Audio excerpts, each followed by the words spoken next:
My cheating wife was just a flight attendant with layovers. Then a detective showed up at my door. Turns out, she'd slept with 44 men on flights I paid for. 1 year later, she emailed me saying she still remembers. I deleted it without reading the last line. I'm not the kind of man who shares personal details on the internet. I'm 62. I've lived quietly and responsibly. 31 years of marriage to a woman I thought I knew. Her name was Dana. Everyone called her elegant. She had that old-school flight attendant polish. Perfect posture. Pressed uniforms. Always knew how to charm a crowd without raising her voice. We met in college in Atlanta. I was finishing my degree in electrical engineering. She had just landed a job with a major airline and was in training. Our chemistry was instant. We married 2 years later. Dana's career took off fast. She flew coast to coast across Europe and Asia, even picking up languages along the way. I stayed home, worked long hours at the firm, and managed the house. We found a rhythm. She'd call when she landed, we'd schedule phone chats across time zones, and every return home came with souvenirs, jet lag, and whispered stories of strange passengers. I never questioned it. That was our life. We didn't have kids together, but I had a daughter from a previous relationship who Dana treated kindly. Everything seemed solid, structured, until a stranger knocked on my door. That week started like any other. Dana was on a 5-day European flight circuit, Barcelona, Paris, and back through Boston. She texted me when she landed, told me her layover hotel was near the Arc de Triomphe, and joked about the croissants. I texted back and told her I missed her. She left me on read. I figured she was tired. 2 days passed. I called twice, no answer. Unusual, but not alarming. The third day, my phone rang around 6 p.m. It was her.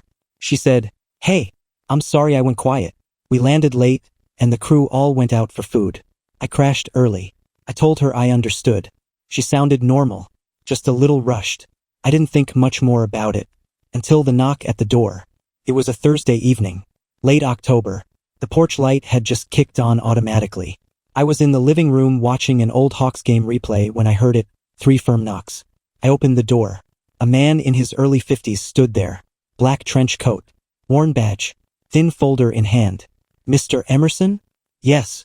My name is Detective Randall. Mind if I speak with you for a moment?" He showed me his credentials. Fulton County Homicide Division. Homicide. I stepped aside and let him in. He sat on the edge of the recliner, polite but direct. "I'm investigating a homicide. The victim had repeated contact with someone listed at this address. A Dana Emerson." I nodded slowly. "My wife." His tone didn't shift. "We pulled her number from the victim's phone records. Frequent calls and texts. We're trying to confirm the nature of their relationship." I stared at him. "I don't know the victim. Never heard of him." "I believe that. He was married. The wife claimed he was having an affair. She confronted him. Shot him during an argument. She named your wife as the other party." My heart hit the floor. He kept speaking. "She hired a PI, got phone logs, even video." Everything slowed down. The living room became a tunnel. I couldn't hear the clock ticking anymore. "She said your wife and her husband were intimate for over a year. Multiple cities. Layovers." I didn't say anything. The detective stood. "We'll be reaching out to her directly. I wanted to inform you first." He left. I sat down and didn't move for an hour. After the detective left, I didn't react, I calculated. Dana was still overseas, due home Sunday, which gave me 2 days to convert suspicion into undeniable proof. I pulled up our shared phone account. A password she'd never changed because she never thought I'd look. One number stood out immediately. Dozens of calls and texts, spaced across flights and layovers, always aligning with her supposed routes. I ran it through an online lookup. Lawrence Denton. The same man from the news article. The airline executive whose wife shot him after confirming he was having an affair with a flight attendant. Every call Dana made matched his timeline, and every destination mirrored her official flight schedule. I printed everything, then dug through her personal drawers, looking for anything she might have kept hidden. Behind a stack of scarves in the hallway closet, I found it. A slim burner phone, cheap, dusty, but still charged. No password. 5 messages from L, each one explicit in implication. Room numbers, romantic references to cities she claimed were work only, and instructions to leave her airline badge at the front desk. No responses were saved, but her involvement didn't need confirmation. It was already documented. I called my daughter Lauren. She listened without interrupting and told me exactly what I already knew but needed to hear out loud. Document everything, Dad, before she comes home. By nightfall, I had screenshots of every log and message, and with help from Devin, an ex-IT analyst I trusted, we confirmed that the messages from the burner aligned with Dana's known hotel access points and timestamps pulled from airport Wi-Fi logs. Everything pointed to one conclusion. She was where the messages said she was, and she was with the man now dead. The next morning, I drove to the airport and waited at her arrival gate.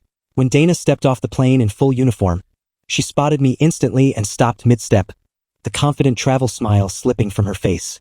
I walked up without a word, turned, and led her back to the car. Inside the vehicle, she tried to speak, but I handed her an envelope instead, packed with the flight itineraries, the phone records, the burner texts, and the media coverage linking her to the deceased. She stared at it, flipped through the first few pages, and then sat in silence as the pieces connected. "It wasn't supposed to matter," she finally said, still not looking at me, her voice flat. I didn't reply. There was nothing left to interpret. After Dana's half-confession in the driveway, she didn't say much. She stepped out of the car, walked into the house, and sat at the dining table without taking off her coat, while I stood by the doorway watching her avoid every glance. She asked if I was going to yell. I told her no. I wasn't angry, I was done. That single sentence deflated her more than any accusation. I dropped the burner phone on the table and told her it was unlocked, scanned, and documented. She stared at it, didn't touch it, said it was a mistake. I asked how many mistakes there were. She didn't answer, so I started listing the cities. Barcelona, Denver, Miami, Montreal, Tokyo. She stayed quiet until I reached 14 names. Then she whispered, "It wasn't just one man." I asked how many. She said she didn't know. Then she said, "Over 20, maybe 30. I stood there for a long time. Then I asked the only question that mattered. "Why?" She finally looked at me and said, "Because I was tired of being invisible." That's when I walked out. I checked into a hotel near the airport, called Marla Keene the next morning, a referral from Devin, who had already sent her a digital file containing all the logs, images, text extractions, and metadata. Marla didn't waste time with sympathy. She asked two things. Did Dana admit, and could we prove pattern and frequency? Yes, I said to both. She paused. Then we file. Marla drafted the separation paperwork, opened the asset review, and began the forensic accounting. We subpoenaed Dana's travel reimbursements and cross-referenced her hotel stays with personal charges. The results were worse than expected. She hadn't just cheated. She'd done it systematically. At least 44 names across 11 years, with receipts that showed she used joint funds for meetups, meals, and in 2 cases, travel booked under pseudonyms. Dana had created an alternate life, hidden in flight schedules, layered in hospitality perks, and camouflaged by the chaos of an international career. The evidence file was 187 pages long by the time Marla compiled it for the formal court notice. I returned to the house after 4 days. Dana had cleaned the kitchen, folded laundry, and made dinner as if none of it had happened. She didn't ask where I'd been. She didn't ask about the paperwork I handed her later that night. She flipped through it page by page in total silence. When she finished, she asked if this was permanent. I said yes. She asked if we could delay telling her parents. I said no. She didn't cry. She just nodded and walked upstairs. Marla's next step was financial. Dana still had access to a joint account. We froze it. We opened a forensic claim for reimbursement on misused marital funds. We sent legal requests to her employer, requesting records of personal use of company travel and reporting potential ethics violations. We didn't accuse, we just submitted the truth. Her airline's legal department acknowledged the notice. Dana moved into a long-stay business hotel 2 weeks later. The last thing she said before leaving was, "I never thought you'd find out." I told her I always assumed there was nothing to find. By the end of week 3, Dana's name was under official review by Archer Air's internal ethics board. Marla's filings had included her expense history, timestamps proving unreported personal activity during active duty, and excerpts from messages Dana exchanged using the company Wi-Fi on work-issued devices. We didn't dramatize, we documented. We didn't accuse, we demonstrated. Every point is backed by itinerary logs, metadata, or receipts. The airline responded in legalese. Review initiated. The employee has been placed under procedural hold. It wasn't a termination, but it was the first public crack in the life Dana had spent 3 decades curating. Her parents called the following Saturday. Dana hadn't told them. I did. I kept it direct. Dana had engaged in multiple affairs. The scale was documented. A formal separation was underway. and legal proceedings were active. Her mother cried. Her father didn't say much. They asked if they could speak to her. I gave them the number of the hotel she was staying at. Dana called the next morning. First time in days. She didn't apologize.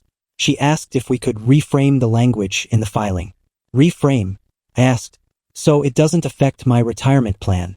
You're worried about retirement? I gave them 30 years. You gave me 31. She didn't reply. Marla moved forward with the marital asset audit.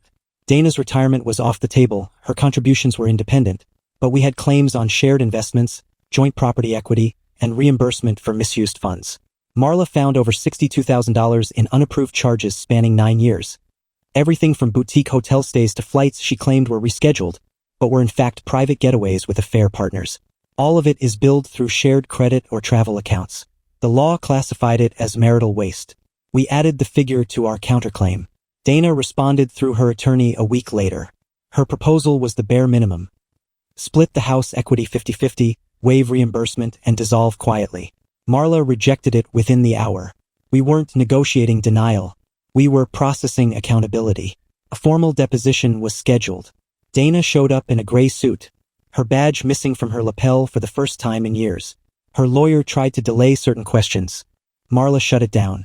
We submitted evidence chain of custody, verified the authenticity of digital records, and entered a sworn statement from Lauren confirming Dana's acknowledgement of infidelity. At one point, Dana was asked to confirm the number of partners. She paused, then answered, 44. No one spoke after that for a full 20 seconds. Marla submitted an amended claim the next morning. Emotional distress, restitution of marital value, and request for expedited dissolution under breach of contract. The court accepted it. After Dana stated the number during deposition, 44, there was no more performance, no evasion, no spin. She didn't ask to clarify. She didn't try to soften it. She simply confirmed what the record already proved.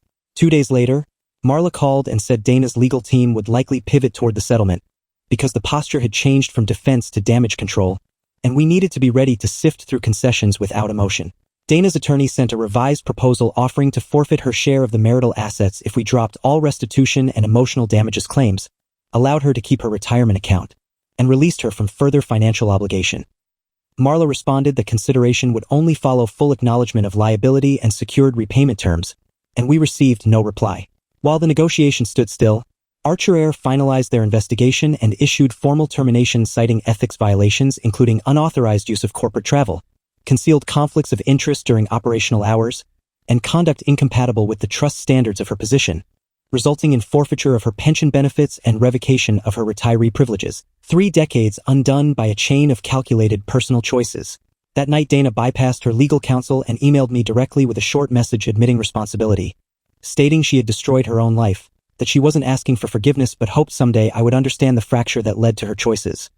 I read it once, archived it, and followed Marla's advice not to respond, because no answer would alter what had already been documented. The final hearing occurred on the last Friday of May, lasting less than 3 hours as both parties reviewed and signed the agreement, with Marla presenting an uninterrupted summary of Dana's actions. 44 confirmed extramarital relationships, joint asset misuse totaling over $62,000, and loss of professional standing, all admitted or uncontested. The court accepted the terms, finalized the dissolution, and barred future appeals. As we left, Dana waited by the exit and asked if we could talk without attorneys present. I declined, walked past her, and never turned back. Once the court finalized the divorce, I changed the locks, transferred the house deed to my name, retitled the car, updated every account, password, and emergency contact entry, closed the joint credit lines, and restructured my retirement allocation. Everything Dana had access to was removed from her reach, not out of spite but because it was no longer hers to reach for. Lauren visited the following weekend and brought her boys. She didn't ask questions, didn't prod, just sat at the table while we ate, helped clean, and said later, after the kids went to bed, that she was proud of how I handled it, quiet, controlled, deliberate, which is the only compliment I let land because everything else still felt suspended. Dana never returned to the house, never sent another message, and aside from the legal closures managed by Marla and her team, she effectively disappeared from my daily life. As if the 31 years we spent building something together had been compacted into a single filing cabinet drawer marked Resolved. Archer Air issued their final statement to her directly, confirming that the investigation and her termination had been reviewed internally and externally and that no further appeal would be accepted. closing all channels for employment reinstatement and denying her access to retiree healthcare or travel benefits. Her full departure from the company was logged, final, and irreversible. I started sleeping through the night again in late June, not because I was healed or restored but because there were no more unpredictable variables to account for, and for a man who'd spent 3 decades managing risk and minimizing disruption, the absence of uncertainty was its relief. In July, I attended my first counseling session at the suggestion of Lauren, not to talk about Dana but to re-establish the framework of identity without the relationship that once defined it. The therapist didn't ask about the affair at first. She asked how I handled silence, and I told her I used to be comfortable with it but now I needed it to think. We met once a week, no dramatics, just structure, and by August I'd started planning a solo trip to Vancouver, somewhere Dana and I had always talked about but never made time for, a detail that no longer bothered me. The trip was uneventful by most standards: good food, quiet mornings, long walks along the seawall, and a new awareness of what space without obligation felt like. When I returned, I printed one photo, a skyline at dusk, and framed it in the hallway. Not to mark a new beginning, not to symbolize rebirth, but just to remind myself that the space I once built around another person now belonged fully to me. I didn't reinvent myself, start painting, buy a motorcycle, or write a memoir about betrayal. I resumed living with a cleaner calendar, a stronger password list, and the knowledge that peace isn't something you find after the storm but what you protect once it's finally quiet. By September, the house felt like mine, not just in title but in texture. I replaced the couch, changed the drapes, donated the dinnerware we received as a wedding gift, and took down the vacation photos from trips I could no longer remember without checking the year. It wasn't an erasure, just a reformatting of space to reflect the life I was living. Dana's name never came up again in the family group chat. Her parents sent a single Christmas card that year without her signature. Lauren never asked if I'd heard from her, and I never volunteered. There was no need. The therapist I'd been seeing asked during one of our final sessions if I felt anger toward Dana, and I told her no, I felt nothing toward her because what once existed between us had been metabolized by time, facts, and paperwork. Anger requires energy. I was conserving mine. In October, I took a weekend trip to Asheville. No reason. Just to drive, stay somewhere unfamiliar, and test what life felt like without routines built around someone else's return flight. I booked a quiet cabin, made coffee in the mornings, read until it got dark, and realized on the second night that I hadn't checked my phone once for messages that weren't mine. It hit me then, not like a revelation but like a fact that had always been true. I was alone, and it wasn't tragic, it was stable. A year after the divorce, I received a final email from Dana. No subject line. 4 sentences. I'm in Tucson now. I work at a hotel front desk. I think about what I did every day. I don't expect anything, I just wanted you to know I still remember. I deleted it. No response. She'd already taken enough space. I didn't know her more. Cliff didn't ask questions. He gathered proof, filed first, and walked away with everything that mattered. No outbursts. No second chances. No reaction to her final message. Just a clean exit after 31 years and 44 betrayals. If your partner lied to your face while living a double life, how far would you go to take back control? Drop your answer in the comments. Help this small channel grow by hitting that like button, subscribing, and sharing with your friends. Every bit of support means the world. Thanks for watching and see you in the next one.